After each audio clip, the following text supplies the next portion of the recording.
So, the Volkswagen Group has recently announced that the entry of both Porsche and Audi is imminent in 2026. This has generated great enthusiasm among the Paddock as well as amongst its fan base. However, some teams do not share the same thoughts in regards to the entry of two of the most renowned automobile manufacturers on the market. So let's dive in and take a look at how the F1 protagonists are reacting to the potential newcomers in F1. Now, before we examine the impact of this rumour, it's imperative to analyse how Porsche and Audi are planning to settle in from a technical standpoint, as well as understand how the FIA will accommodate them.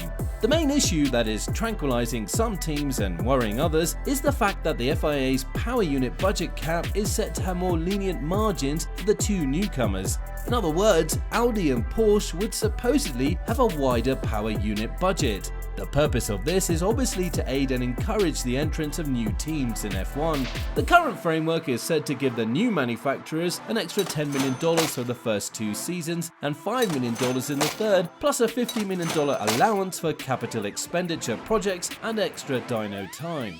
While this is certainly good news for Porsche and Audi, it isn't for other teams which have been racing in F1 for quite some time. Moreover, Porsche and Audi are expected to run independent projects combined with the aid of Red Bull powertrains. With this said, rivals are concerned about a possibly mutually beneficial collaboration of the two brands, which would result in getting more out of the budget cap than otherwise possible.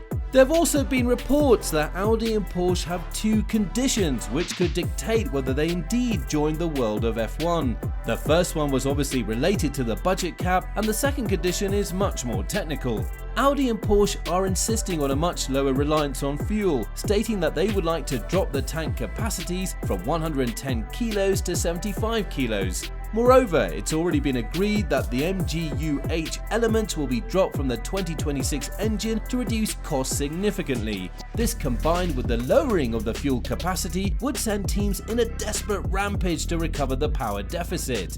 If this were to happen, a valuable option would be the one of increasing the battery capacity. However, this would result in increasing the weight of already overweight F1 cars. It's here that rivals fear that Audi and Porsche may utilize technology already experimented in other racing categories, providing them with a competitive advantage. Moreover, considering that Audi and Porsche are going to receive support from Red Bull powertrains, there is going to be a possible share of important intel from both sides. Therefore, we could see the Austrian team potentially having access to the precious expertise of the Volkswagen Group in regards to the electrical side of the power unit, resulting in an ultimate advantage.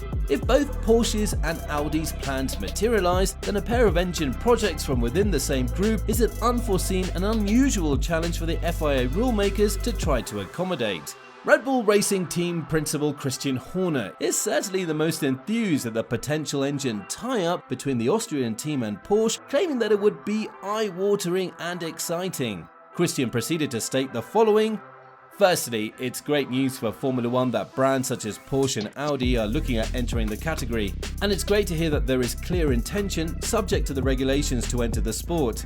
He then proceeded to voice his opinions on the power unit cost cap, as well as the FIA's financial amendments for the 2 German teams' entrance. "I think the framework that actually exists within the power unit regulations is reasonable from a newcomer status perspective, which obviously Red Bull powertrains will be for 2026. It's modest hours, and it's a modest, I think, $10 million in the first 2 years and $5 million in the third year as an allowance for a newcomer. The thing that is the most restrictive that needs to be looked at is from a CapEx perspective, because essentially there's only $50 million worth of capital expenditure allowed on equipment from when the cap comes in. Now, when you look at our competitors, that in some cases have obviously had 70 years of investment on the engine side, to think that you can have a facility fully operational and equipped within the next 8 months is unrealistic."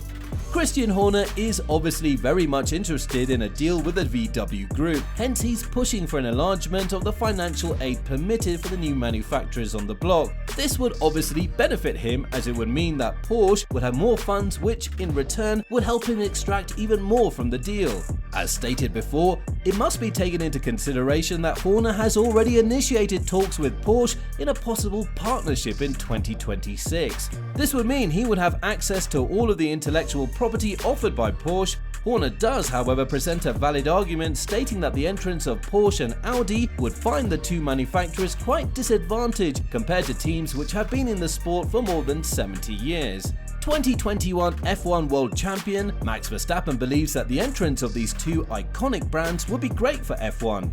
These were his exact words. I think it's very exciting and it's very important for Formula 1 as well. Of course, you know, we have 10 great teams, but also to have really big brands behind it is really nice to see that commitment, so I'm looking forward to what the future will bring to the teams. Japanese F1 driver Yuki Tsunoda was also very pleased and stated the following: "It's good, also exciting, say like those kind of big companies will come in 2026. Yeah, I can kind of wait to see those things, yeah." Bottas also shared a similar opinion. "I think it's great news. I think it would actually be nice to see more teams in Formula 1 at the moment. There's obviously still only 10. I remember as a kid watching Formula 1 and the grid was much bigger, and I think this makes it even more exciting. So yeah, more than welcome." Ferrari team principal Mattia Binotto is open to the entry of Porsche and Audi, but states that he wants clear rules set in stone. Binotto stated the following: "We're happy to be able to compete with brands like Porsche and Audi, but the aspect of the financial rules needs to be defined, and then the issue of what it means to be a new participant, what benefits it should enjoy, and that of the transfer of intellectual property, which should not be possible." In other words, Mattia Binotto wants to understand what are the specific benefits that come with being a newcomer in F1. More specifically, he wants to better understand how intellectual property will be regulated, as well as receive greater clarity on the introduction of a cost cap on power unit manufacturing. Mercedes team principal Toto Wolff has insisted that the picture is still very unclear, and later added, "It could well be that there are 3 companies from the same group that are entering as newcomers. The picture is still very unclear, and whether $50 million capex is enough or not enough, there are much bigger topics that we need to agree on which we haven't." On the other hand, 7-time world champion Lewis Hamilton stated the following: "I mean, I knew about it a long time ago already," Hamilton said. "So I think it's great that we're going to get new manufacturers within the sport, especially as you see there are a lot of teams that have the potential to be top teams but are our customer teams, and so I think it's going to be great moving forward, and so we welcome them in."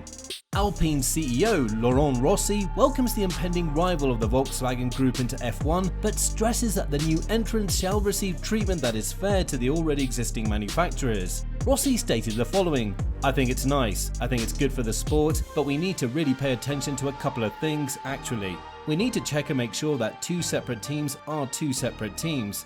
Laurent Rossi, much like Mattia Binotto and Toto Wolff, is also stressing the importance of intellectual property. He then adds, "We need to make sure that if they're entering the arena as teams, are they works teams? Is it coming from Porsche, from Audi? Is it coming from Red Bull or Honda? Do they have specific treatment or not? So basically, is the sport going to be better off or is it going to be worse off?" It's clear that Alpine CEO Laurent Rossi acknowledges the positives that come with the glamour of teams with names such as Porsche and Audi. However, he's concerned about the possible consequences of an unregulated accord between Red Bull, Porsche and Audi, resulting in unfair advantage. So, it's apparent that the rumours of Audi and Porsche entering as engine manufacturers have stirred quite a bit of excitement, as well as a fair dose of controversy among the paddock. It's obvious that what is contributing to the most talk is the future regulation of the intellect sharing of teams. The entrance of the VW Group, which compromises 2 manufacturers, needs to be aided, however at the same time regulated accordingly in terms of technicalities as well as from a business etiquette standpoint. For now, the FIA must find a solution that is balanced and viable for all manufacturers, but at the same time try to smoothen the entrance of the 2 German brands.